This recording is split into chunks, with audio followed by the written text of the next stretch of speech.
Sergeant Matt Garcia wasn't a first responder. His job was to help train Afghan student pilots how to fly. But that fateful day, he himself had to utilize skills he never knew he had. Like every good aviation story starts, it was supposed to be a fun day.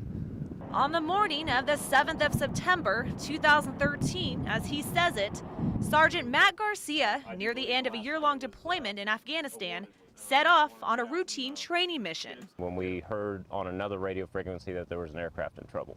And so Sergeant Garcia and a few others boarded a helicopter and went toward danger instead of away from it, as the saying goes. Below them, on the peak of a mountain, they spotted a fireball of twisted metal, the aftermath of a helicopter crash. We still didn't see any survivors. Nonetheless, a mission to recover human remains. I called the aircraft up to a spot that I thought was safe for us to hover at. I knew we couldn't land there because it was too slopey and too rocky, so I told her that I was going to jump. A heart-racing move. Sergeant Garcia wasn't a first responder. His job was to train air crew, not to rescue them. But then a glimmer of hope. Movement from the mountaintop. Someone had survived the crash. Veteran pilot Andy Miller had been training an Afghan student pilot on how to land when they were hit by an IED.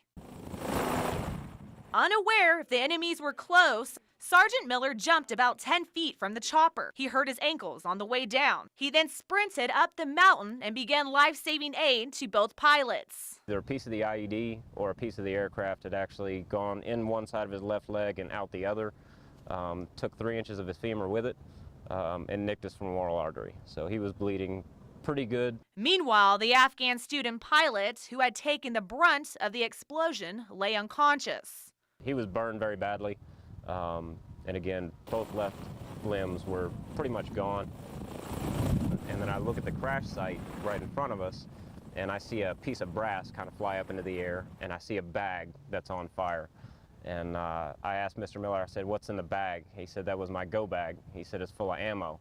I said, "Well, it's on fire." And about that time, I heard the pop and the zing. One round went past my head.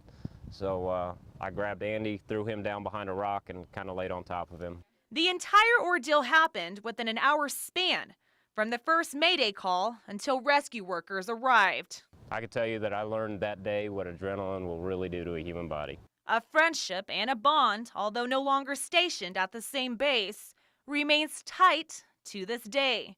I'm here with the local news folks. They're doing a little interview, and they kind of wanted to say hi. So, what does it feel like to know that he saved your life?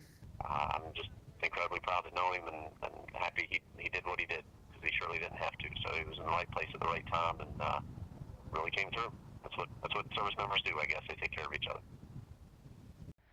Sadly, the Afghan pilot, although survived the initial crash, died a few days later in an Afghan hospital.